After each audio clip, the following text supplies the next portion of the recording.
Story of the day चे प्रायोजक आहेत MDH मसाले. MDH ने जेवण दरवेळी मजेदार. आरोग्य न्यूट्रिशन मिळे, बॉडी किती स्ट्रॉंग बने, कमी खाऊन पोट भरे, डायजेशनला नाही धोका. MDH सोया टीन अस्सल प्रोटीन. MDH.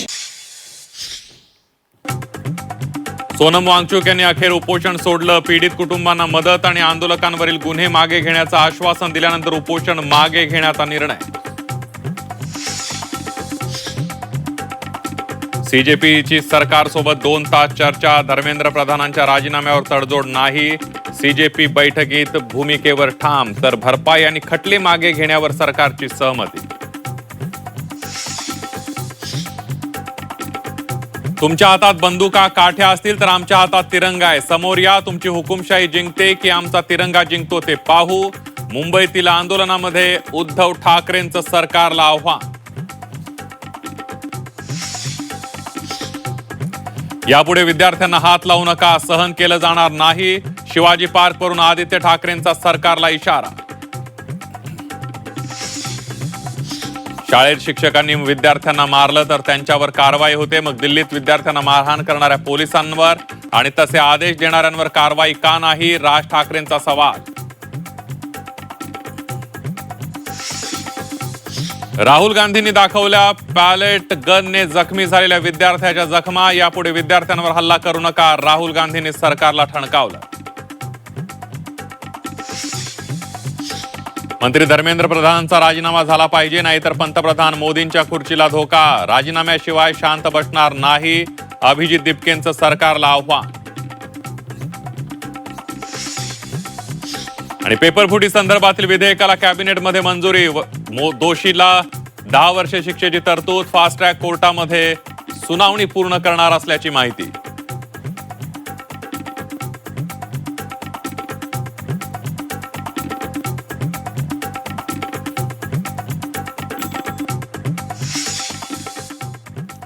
नमस्कार, मी Sandeep Desai. Story of the day या खास बातमीपत्रात आपल्या सगळ्यांचं स्वागत. बुलेटिनची सुरुवात करूया एका महत्त्वाच्या बातमीनं. नीट पेपरफुटी प्रकरणामध्ये 26 दिवसांपासून उपोषण करणारे सामाजिक कार्यकर्ते सोनम वांगचुक यांनी त्यांचं उपोषण मागे घेतलंय. पंतप्रधान नरेंद्र मोदी यांनी गुरुवारी मध्यरात्री 12 वाजताच्या सुमारास एक व्हिडिओ शेअर करून दोषींवर कठोर कारवाई करण्याचं आणि मंत्रिमंडळामध्ये मोठा निर्णय घेण्याचं आश्वासन दिलं आणि त्यानंतर काही मिनिटातच सोनम वांगचुक यांनी त्यांचं उपोषण संपवलेलं आहे. बघूयात सविस्तर.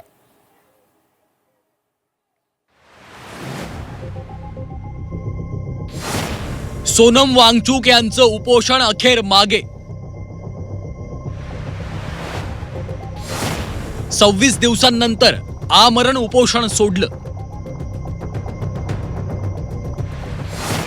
नड्डा जितेंद्र सिंह रुग्णालयात भेटीला. सरकारच्या आश्वासनानंतर मध्यरात्री निर्णय. नीट पेपरफुटी प्रकरणातील दोषींविरुद्ध आंदोलन करणाऱ्या सामाजिक कार्यकर्ते सोनम वांगचुक यांनी 26 दिवसांनंतर त्यांचं आमरण उपोषण मागे घेतलं.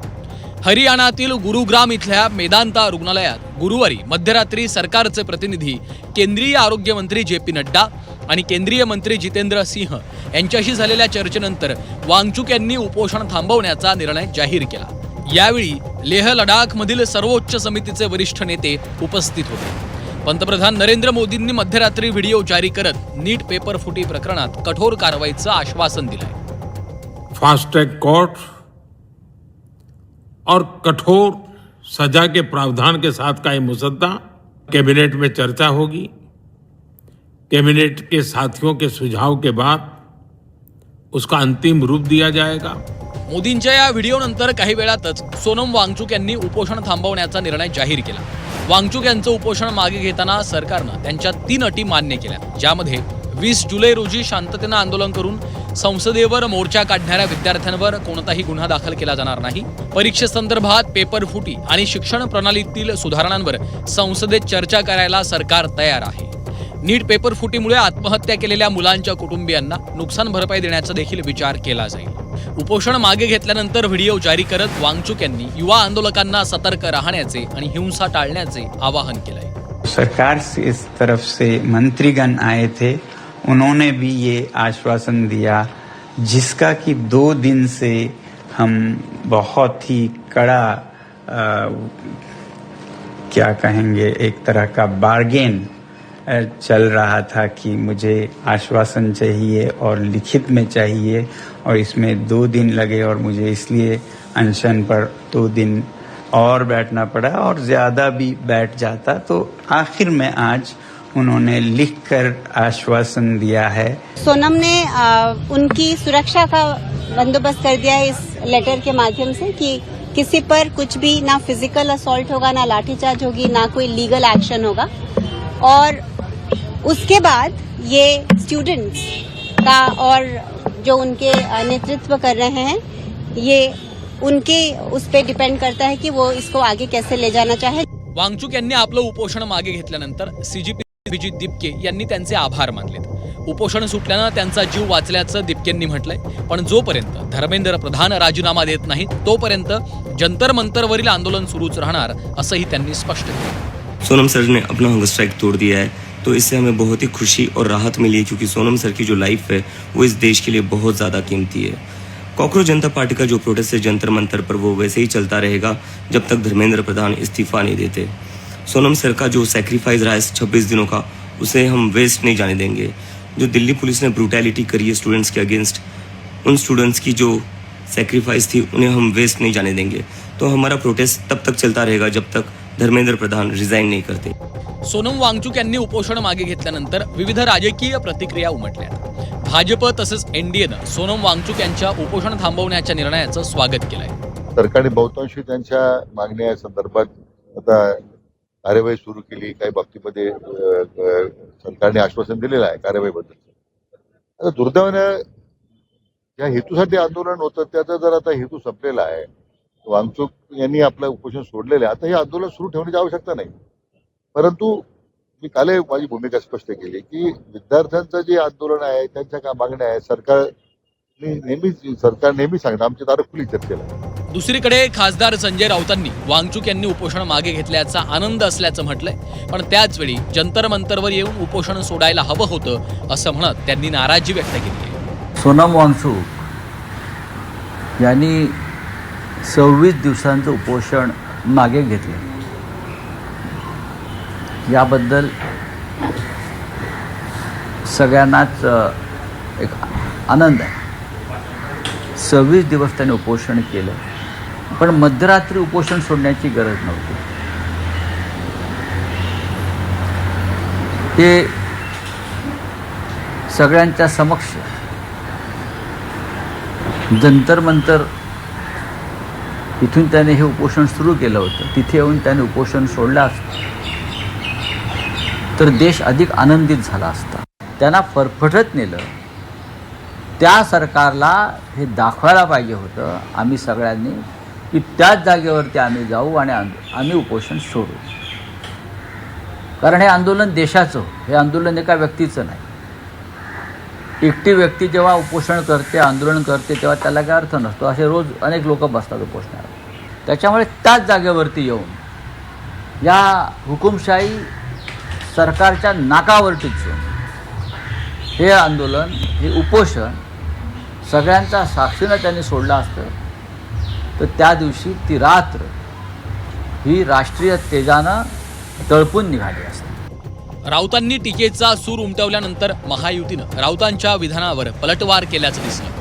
मुळामध्ये सोनम वांगचुकजी यांनी उपोषण मागे घेतल्यानंतर संजय राऊत यांचा पोटशूळ का उठलाय? ते सातत्यानं सोनम वांगचुक यांना आरोपीच्या पिंजऱ्यामध्ये उभे करतायत की तुम्ही उपोषण मागे का घेतलं, मग ते जंतर मंतरवरून का नाही घेतलं, मग ते इथंच का घेतलं, असं म्हणून ते सोनम वांगचुक यांच्या भूमिकेवर प्रश्नचिन्ह उपस्थित करतायत। माझा संजय राऊतांना सवाल आहे, आता सोनम वांगचुक यांनी उपोषण मागे घेतलंय, सरकार चर्चेसाठी तयार आहे। यानंतर बघूयात एक मोठी बातमी येते। केंद्र सरकारने एक मोठी कारवाई केलेली आहे। नीट पेपर फुटी प्रकरणामध्ये एनटीएनं एक मोठी कारवाई केली आहे। 47 अधिकाऱ्यांना एनटीएनं बडतर्फ केलेलं आहे। पेपर फुटीच्या प्रकरणामध्ये आताच्या घडीची सगळ्यात मोठी बातमी आणि आतापर्यंतची सगळ्यात मोठी कारवाई करताना आपल्याला एनटीए पाहायला मिळत आहे। नीट पेपर फुटी प्रकरणामध्ये एनटीएनं आतापर्यंतची सगळ्यात मोठी कारवाई केली आहे। काही अधिकाऱ्यांवर कायदेशीर कारवाई सुद्धा केली जाणार आहे। अधिक माहितीसाठी जाऊया थेट दिल्लीला. आपल्या प्रतिनिधी मनश्री पाठक आपल्या सोबत आहेत. मनश्री, सध्या एनटीएची ही सगळ्यात मोठी कारवाई समोर येते. 47 अधिकाऱ्यांची सेवा समाप्त करण्यात आलेली आहे आणि आणखी ही आपण सुधारणा करू असं सुद्धा सांगितलं जात आहे. यामध्ये 47 अधिकाऱ्यांवरती कायदेशीर आणि फौजदारी कारवाई सुद्धा काहींविरुद्ध करण्यात येईल अशी माहिती देण्यात आलेली आहे.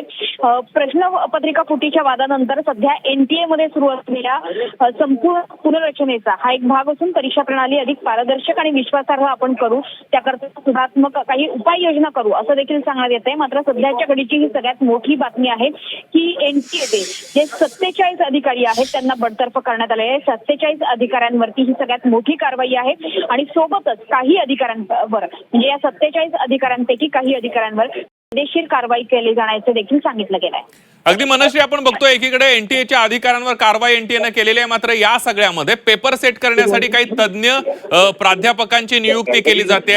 आता जी कारवाई सीबीआयनं केलेली आहे मागच्या पेपर फुटीमध्ये, त्यामुळे ज्यांची नियुक्ती करण्यात आली होती बाहेरच्या प्राध्यापकांची, जे तज्ज्ञ म्हणून पुण्यातल्या 1-2-3 प्राध्यापकांना अटक करण्यात आलेली आहे. अशा वेळेला काय खबरदारी घेतली जाणार आहे आता?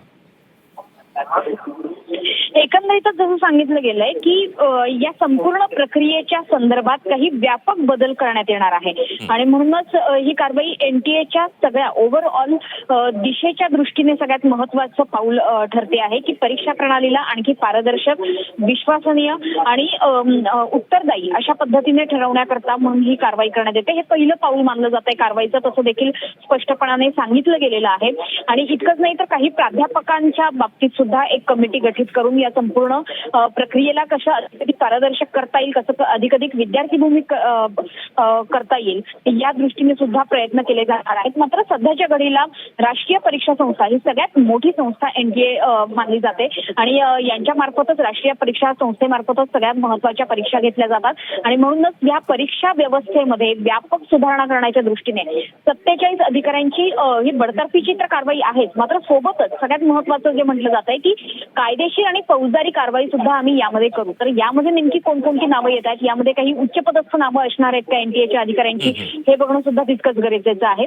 मात्र कायदेशीर आणि फौजदारी कारवाई करत असताना किंवा बडतर्फीची कारवाई करत असताना दुसरीकडे ही केवळ कारवाई करून आपण थांबणार नाहीये, म्हणजे केवळ आत्तापुरता हा विषय मिटणार नाहीये, तर इथून पुढे एनटीए मध्ये व्यापक सुधारणा घडवण्याच्या दृष्टीने काही तज्ज्ञांची कमिटी बसवली जाईल, त्यांच्याकडून काही व्यापक सुधारण्याच्या दृष्टीने महत्वाची पावलं उचलली जातील. कोणकोणत्या त्रुटी आहेत, कोणकोणते लूपहोल्स आहेत की ज्या मार्फत अशा पद्धतीच्या घटना घडतात किंवा पेपर फुटीसारख्या घटना असतील किंवा इतर गोंधळाच्या घटना असतील या घडतात. निकालाच्या संदर्भात सुद्धा पारदर्शकता असणं गरजेचं आहे. त्याच्यामुळे निकाल लागणं, निकाल पारदर्शक लागणं आणि विद्यार्थ्यांची विश्वासार्हता टिकवणं हे आता सगळ्यात महत्वाचं आव्हान खरं तर या एनटीए समोर आहे आणि म्हणूनच या राष्ट्रीय परीक्षा संस्थेला जर विद्यार्थ्यांचा विश्वास पुन्हा जिंकायचा असेल आणि राष्ट्रामधली, देशामधली ही सगळ्यात महत्वाची संस्था परीक्षा घेणारी म्हणून ठरायचं असेल तर त्यांना त्यांची विश्वासार्हता सिद्ध करावी लागेल, त्याकरता पारदर्शकता आणायला लागेल आणि त्याकरता सुद्धा एक कमिटी नेमून प्रयत्न केले जातील असं सांगितलं जात आहे. आणि म्हणून राष्ट्रीय परीक्षा संस्थेचं हे सगळ्यात महत्वाचं आणि मोठं पाऊल मानलं जात आहे की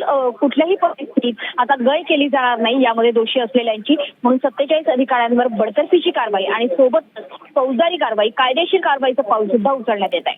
अगदी मनश्री, विद्यार्थ्यांच्या आंदोलनाचा एक खराच मोठा विजय आहे असं म्हणावं लागेल. एकीकडे सरकारनं 2 मागण्या तर मान्य केलेल्याच आहेत विद्यार्थ्यांच्या. सीजेपीच्या आज बैठक झाली, त्याच्यात धर्मेंद्र प्रधानांच्या राजीनाम्याची मागणी. मात्र आता या कारवाईनंतर सीजेपीची भूमिका काय असते हे सुद्धा बघणं महत्वाचं ठरणार आहे. मनश्री, अधिकाऱ्यांवर नेमकी काय कारवाई होते हे बघणं तर महत्वाचं आहे. जसं आपण म्हणलंय की एनटीए मध्ये अधिकाऱ्यांवरती कारवाई होणार हे आता निश्चित आहे. मात्र आता ही कारवाई केल्यानंतर आंदोलक गप्प होतील का, आंदोलन मागे जाईल का, यावर मात्र अद्यापही शंका आहे. कारण ज्या 3 मागण्या मांडण्यात आलेल्या होत्या त्यापैकी 2 मागण्या तर जवळपास मान्य झालेल्या आहेत, त्या आपण मान्य करू असं देखील सांगितलं जात आहे सरकारकडनं. मात्र जी तिसरी आणि महत्वाची मागणी आहे की धर्मेंद्र प्रधानांचा राजीनामा, यावर आता आंदोलक अडून बसलेले आहेत. ती मागणी पूर्ण होणार का हे बघणं सुद्धा तितकंच गरजेचं आहे की केवळ काही अधिकाऱ्यांवर म्हणजे 47 अधिकाऱ्यांची बडतर्फी ही समाधानकारक असणाऱ्या आंदोलकांसाठी आंदोलक त्याच्यावरती समाधान मानणार आहेत. सध्याचं जे चित्र आहे जंतर मंतरवर तर अशा प्रकारच्या अधिकाऱ्यांच्या बडतर्फीला किंवा अधिकाऱ्यांच्या निलंबनाला अधिकाऱ्यांवरती कुठलं फौजदारी कारवाई झाली तर त्याच्यावरती आंदोलक समाधान मानणार नाहीत असं सध्याचं चित्र आहे. कारण सुरुवातीपासून जी भूमिका आंदोलकांनी घेतलेली आहे ती भूमिका हीच आहे की धर्मेंद्र प्रधानांचा लवकरात लवकर राजीनामा झाला पाहिजे. केवळ अधिकाऱ्यांवरती कारवाई करून आता आंदोलक समाधान मानणार नाहीत तर राजीनामा घेऊनच आम्ही या ठिकाणाहून जाऊ असा पवित्रा आंदोलकांनी घेतलाय. सोबतच काँग्रेस जनता पार्टीने घेतलेला आहे, अभिजित दिपकेंनी घेतलेला आहे आणि अगदी स्पष्टपणे त्यांनी ते सांगितलेलं सुद्धा आहे. त्याच्यामुळे केवळ अधिकाऱ्यांवर कारवाई करून ह्या आंदोलनावर तोडगा काढला जाणार का तर त्याचं उत्तर सध्या तरी आंदोलकांकडून नाही असं येईल. त्याच्यामुळे निश्चितपणे आपण बघितलं हे पाहिजे की इथून पुढे या आंदोलनाची दिशा दशा नेमकी काय असणार आहे. आंदोलक समाधानी असणार आहेत का या सगळ्या कारवाईवरती आणि त्याच्यानंतर आता आंदोलकांची मागणी पुढे काय असणार आहे. धर्मेंद्र प्रधानांपर्यंत राजीनाम्याची मागणी तर केलेली आहे मात्र आणखी काही बड्या अधिकाऱ्यांवर कारवाई होणार का जसं फौजदारी कारवाईचा उल्लेख या कारवाईमध्ये करण्यात आलेला आहे, काही अधिकाऱ्यांच्या कारवाईमध्ये करण्यात आलेला आहे. तर ही फौजदारी कारवाई नेमकी कुणा होणार आहे त्याच्यामध्ये काही उच्चपदस्थ नावं आहेत का हे बघणं सुद्धा तितकंच गरजेचं आहे. अगदी धन्यवाद मनश्री दिलेल्या सविस्तर माहितीबद्दल.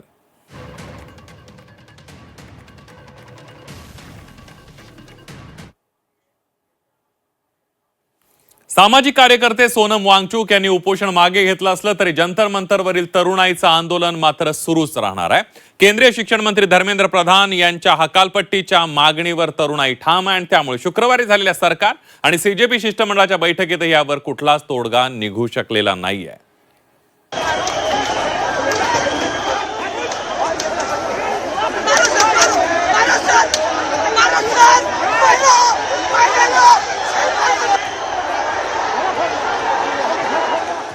सोनम वांगचूक यांनी उपोषण सोडलं. सीजेपीचं जंतर मंतरवरील आंदोलन सुरूच. धर्मेंद्र प्रधान यांच्या राजीनाम्यावर आंदोलक ठाम. सरकार प्रधानांचा निर्णय कधी घेणार. कॉकरोच जनता पार्टी का जो प्रोटेस्ट है जंतर मंतर पर वो वैसे ही चलता रहेगा जब तक धर्मेंद्र प्रधान इस्तीफा नहीं देते. धर्मेंद्र प्रधान का इस्तीफा ले लीजिए. अगर आप धर्मेंद्र प्रधान का इस्तीफा नहीं लेंगे तो ये जो देश भर में युवा सड़कों पर उतरे हैं ना वो आपका इस्तीफा मांगना शुरू कर देंगे. फिर कॉकरोच जनता पार्टीचे सर्वेसर्वा अभिजित दिपके यांचं विधान. सामाजिक कार्यकर्ते सोनम वांगचूक यांनी त्यांचं उपोषण मागे घेतलं असलं तरी सीजेपीचं जंतर मंतरवरचं आंदोलन मात्र सुरूच आहे. देशभरातील हजारो विद्यार्थी मागील अनेक दिवसांपासून जंतर मंतरवर ठाण मांडून आहे. शिक्षण मंत्री धर्मेंद्र प्रधान यांच्या राजीनाम्याच्या प्रमुख मागणीसाठी हे विद्यार्थी जंतर मंतरवर जमले. या मुद्द्यावर 20 जुलैला संसदेवरही मोर्चा काढला गेला. ज्यानंतर आता सरकारनं आंदोलकांशी चर्चा सुरू केली आहे. शुक्रवारी ही मंत्री JP नड्डा आणि जितेंद्र सिंह यांनी कॉकरोच जनता पार्टीच्या शिष्टमंडळाशी चर्चा केली. या बैठकीतही शिक्षण मंत्री धर्मेंद्र प्रधान यांच्या राजीनाम्याची आग्रही मागणी करण्यात आली. तो नंबर 1 डिमांड जो नॉन नेगोशिएबल है कि या तो धर्मेंद्र प्रधान इस्तीफा दे या तो उनको मंत्रिमंडल से बर्खास्त करे सरकार. Non negotiable. नंबर 2 1 करोड़ का मुआवजा सारे फैमिलीज के लिए जिनके बच्चे इस नीट के ब्रोकन करप्ट एजुकेशन सिस्टम के वजह से आत्महत्या करके मर गए. 1 करोड़ का मुआवजा. नंबर 3 जितने हमारे भाई बहन यहाँ पे पीसफुल तरीके से प्रोटेस्ट कर रहे थे एंड जिन्होंने ब्रुटैलिटी सहा पुलिस के वजह से एंड उनके ऊपर FIR दर्ज हुआ वो सारे FIR विड्रॉ किए जाए. 1 दिन में 2 दिन में धर्मेंद्र प्रधान को बर्खास्त नहीं किया जाता है तो फिर कॉकरोच जनता पार्टी की तरफ से एक और कॉल दिया जाएगा, नेशनल कॉल दिया जाएगा 20 जुलाई की तरह. और हमने ये भी सरकार को बता दिया है कि इस बार का जो कॉल होगा वो 20 जुलाई से कहीं ज्यादा बड़ा होगा, कहीं ज्यादा व्यापक होगा और राष्ट्रीय स्तर पर होगा. जवळपास महिनाभरापासून जंतर मंतरवर अभिजित इप्केंच्या नेतृत्वात आंदोलन सुरू आहे, पण तरीही सरकार शिक्षण मंत्र्यांचा राजीनामा घ्यायला तयार नाही आहे. आताही सीजेपी कडून या संदर्भात निर्णय घेण्यासाठी वेळ मागून घेण्यात आला. बातें सौहार्दपूर्ण वातावरण में हुई और कई दृष्टि से उन सारी बातों पर हर तरीके से चर्चा हुई. उनकी मुख्यतः 3 डिमांड्स थी और 5 सुधार के दृष्टि से परीक्षा के लिए सुझाव थे. हमने उनको कहा है कि हम कल फिर आपके साथ दोपहर बाद मिलेंगे और फिर हम अपने जो चर्चा सरकार में होगी वो आपको बताएंगे. दरम्यान सरकारकडून सातत्यानं धर्मेंद्र प्रधान यांच्या राजीनाम्यासाठी चालढकल सुरू असल्यानं विरोधकांनीही सत्ताधाऱ्यांवर टीकेची झोड उठवल्याचं पाहायला मिळतंय. जो भी कदम उठाए गए उसके बावजूद उनकी जो मांगे, जो प्राथमिकता उनकी मांगों में है, वो उन पर अमल नहीं होता, तब तक वो कैसे करेंगे? उनके साथ में कहाँ चर्चा हो रही है? उनके साथ में बैठ के आपको करना चाहिए, कहना चाहिए, उनको आश्वस्त करना जरूरी है और जो मांगे हैं उसके ऊपर अमल किया जाए और मामला निपट सकता है. लेकिन सरकार देर क्यों कर रही है इसमें? अब देर तो बहुत हो चुकी है. कॉक्रोच जनता पार्टीचे जे प्रमुख आहेत अभिजित दिपके त्यांनी आज जाहीर केलं आहे की आंदोलन सुरू राहील त्याच मुद्द्यासाठी, ज्या मुद्द्यासाठी ते सुरू झालं. सोनम वांगचूक हे सुद्धा त्या आंदोलनात सहभागी होतील अशी माझी अपेक्षा आहे. राजीनामा तर धर्मेंद्र प्रधानचा झालाच पाहिजे. माझा सरकारला एक प्रश्न आहे, जयदीप धनखडांचा तुम्ही राजीनामा घेतलात, का घेतलात? काय केलेलं जयदीप धनखडनी? एकदा देशाला कळलं? तुम्हाला कळलं? मला कळलं की जयदीप धनखडनी राजीनामा का दिला. कारण जयदीप धनखड तुमच्या अंगाशी आलेले म्हणून तुम्ही तुमचा राजीनामा घेतला. तर हा धर्मेश प्रधान आमच्या देशाच्या अंगाशी आलाय तर त्याचा तुम्हाला राजीनामा घ्यायला होत नाही. महिना उलटल्यानंतरही धर्मेंद्र प्रधान यांचा राजीनामा घेतला जात नाही. या विरोधात दिल्लीत आंदोलन सुरू असताना आता देशभरात या विरोधात मोर्चानं आंदोलनं होतात. आता आंदोलकांसह विरोधकांनीही राजीनाम्यासाठी दबाव वाढवायला सुरुवात केल्यानंतर सत्ताधाऱ्यांनी आंदोलकांवर सवाल उपस्थित करायला सुरुवात केली. तर शिवसेना मात्र धर्मेंद्र प्रधान यांच्या राजीनामाबाबत द्विधा मनस्थितीत असल्याचं दिसतंय. श्री वांगचूक यांनी उपोषण सुरू केलं होतं, त्यांनी आता स्थगित केलं. सरकारने बहुतांशी त्यांच्या मागण्या संदर्भात आता कार्यवाही सुरू केली. काही बाबतीमध्ये सरकारने आश्वासन दिलेलं आहे कार्यवाहीबद्दल. आता दुर्दैवानं ज्या हेतूसाठी आंदोलन होतं त्याचा जर आता हेतू संपलेला आहे, वांगचूक यांनी आपलं उपोषण सोडलेलं आहे, आता हे आंदोलन सुरू ठेवण्याची आवश्यकता नाही. परंतु मी काल माझी भूमिका स्पष्ट केली की विद्यार्थ्यांचं जे आंदोलन आहे, त्यांच्या काय मागण्या आहेत, सरकार नेहमी सांगतं आमची दारं खुली चर्चेला आहे. धर्मेंद्र प्रधानचा राजीनामा घ्यावा की न घ्यावा हा पंतप्रधानांचा सर्वस्वी अधिकार आहे. परंतु आमच्या मते त्यांनी निर्णय का घेतला का घेत नाही यावर चर्चा करणं उचित नाही. म्हणून आता या 1-2 दिवसामध्ये मला वाटतं एक मोठा निर्णय कदाचित केंद्र शासनाकडून घेतला जाईल. नीट पेपर फुटीनंतर देशभरात विद्यार्थ्यांच्या आत्महत्या झाल्या. या आत्महत्यांसाठी जबाबदार कोण असा सवाल उपस्थित करत तरुणाईनं शिक्षण मंत्री धर्मेंद्र प्रधानांविरोधात एल्गार पुकारला. सातत्यानं प्रधान यांच्यामुळे सरकारची कोंडी होतीये, त्यामुळे आता सरकार आणखी किती दिवस धर्मेंद्र प्रधानांची पाठराखण करणार की तरुणाईच्या आग्रही मागणीनंतर धर्मेंद्र प्रधानांचा राजीनामा घेतला जाणार याकडे सर्वांचं लक्ष लागलं. ब्युरो रिपोर्ट झी24 तास. दिल्लीच्या जंतर मंतरवर विद्यार्थ्यांचं आंदोलन सुरू आहे. खरं तर या आंदोलनात जेनझीची संख्या अधिक आहे. तसंच नाविन्यपूर्ण पद्धतीनं हे तरुण नीट पेपर फुटी प्रकरणाचा निषेध नोंदवत आहेत. धर्मेंद्र प्रधान यांच्या राजीनाम्याची मागणी करतायत. आज तर एक तरुणी चक्क नववधूच्या पोशाखात जंतर मंतरवर आले आणि तिच्या हातात एक पोस्टर देखील आहे. काय सांगते ती नेमकं या संदर्भात जाणून घेतले आमच्या प्रतिनिधी मनश्री पाठक यांनी. माझ्याबरोबर 20 वर्षांची दिव्या आहे आणि ती फार सुंदर दिसते आहे. बहुत खूबसूरत लग रही है आप और दुल्हन की वेश में आई है. ये लहंगा पैक कर आप आई है और लिखा है रिप करियर शादी.com हियर आई कम. क्या मतलब है इसका? ऐसे इस पहनावे में क्यों आई है आप? इस पहनावे का मेन मोटिव है एजुकेशन, जो कि आप देख सकते हो कुछ नहीं चल रहा है, जो भी हो रहा है हमारे साथ गलत हो रहा है, इसलिए मैं उसके लिए आई हूँ कि अब तो कुछ नहीं हो रहा भाई, एजुकेशन से विश्वास उठ चुका है, बिल्कुल भी करियर बिल्कुल फ्लॉप है, आगे जो जेनजी आने वाली है उनके लिए बिल्कुल फ्लॉप है। तो इसलिए आज ऐसे जोड़े में आई हूँ कि भाई माता पिता ये बोल रहे कुछ नहीं हो सकता भाई, पढ़े वढ़े के क्या हो जाएगा, तो अब शादी कर लो ना। लड़कियों के लिए मेन मोटिव, क्योंकि लड़कों का तो कुछ नहीं जाता, लड़कियों का ये हो जाता है कि हाँ भाई शादी कर लो ना। करियर ना बने तो सेकंड ऑप्शन है कि शादी कर लो। शादी यही है अब लड़कियों के लिए, और कुछ नहीं हो सकता।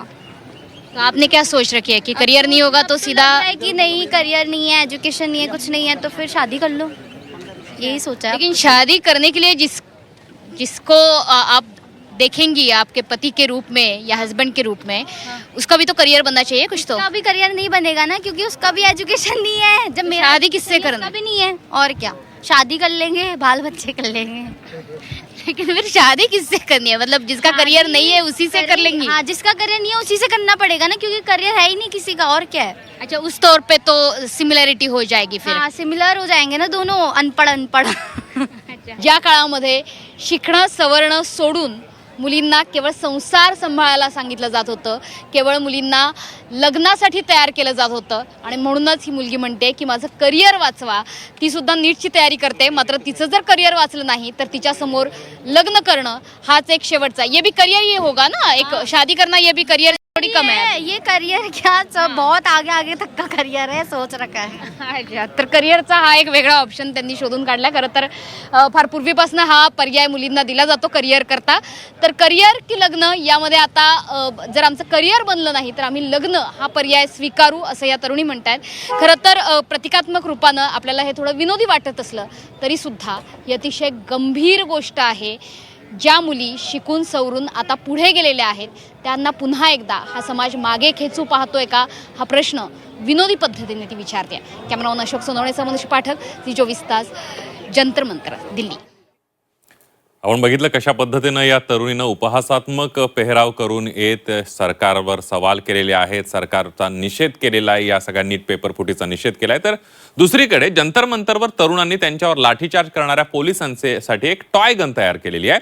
तसंच मागण्या न ऐकून घेणाऱ्या सरकारला देखील त्यांनी यावेळेला इशारा दिलाय। जंतर मंतरवर जेनझीच्या प्रतिभेला कसे धुमारे फुटलेत बघा। एकीकडे पोस्टर्स बनवले जात आहेत तर दुसरीकडे अशा टॉय गन बनवल्या जात आहेत। खरं तर जंतर मंतरवर अश्रुधुराच्या नळकांड्या फोडण्यात आला, लाठीचार्ज झाला, त्यांना गन सुद्धा कदाचित दाखवण्यात आल्या। मात्र आता या टॉय गन जेनझी कडून दाखवल्या जातात। किसके ऊपर निशाना साध रहे हो ये? जो स्टूडेंट को और हमें परेशान करेंगे। अच्छा, तो निशाना बन रहा है इस टॉय गन से? हाँ, बनेगा। तो कितना वक्त लगा है ये बनने में? रिसाइकल बॉटल से बना है?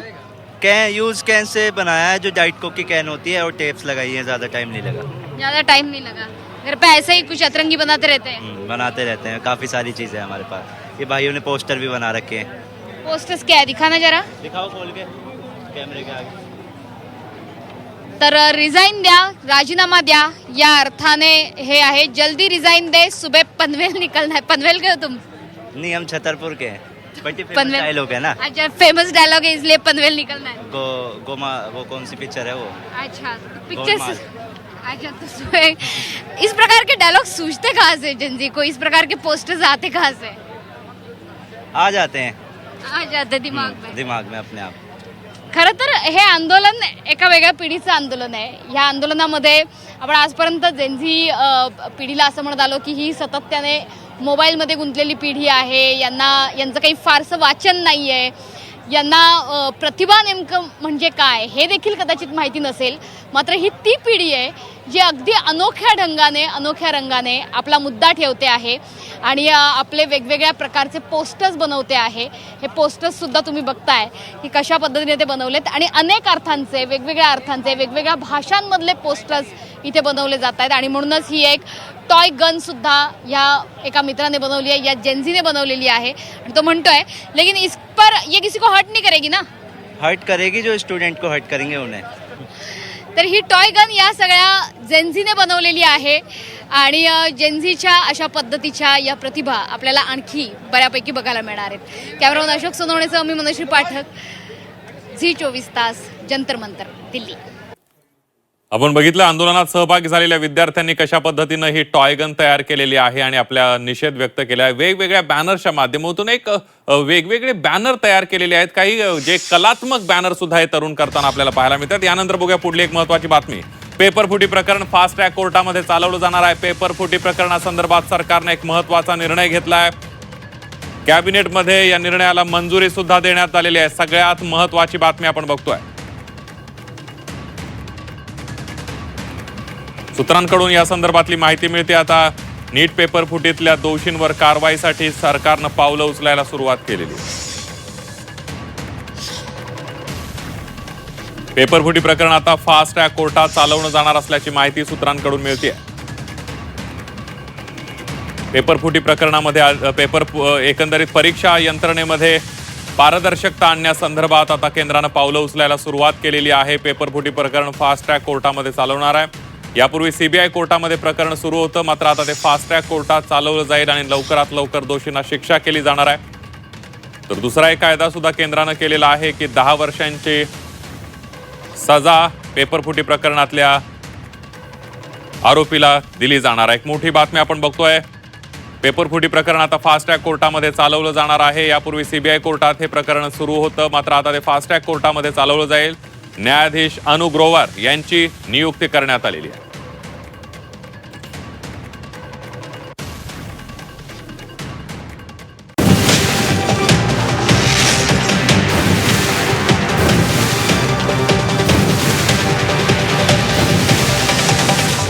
स्टोरी ऑफ द डे चे प्रायोजक आहेत MDH मसाले. MDH ने जेवण दरवेळी मजेदार. आरोग्य न्यूट्रिशन मिळे, बॉडी किती स्ट्रॉंग बने, कमी खाऊन पोट भरे, डायजेशनला नाही धोका. MDH सोया टीम अस्सल प्रोटीन. MDH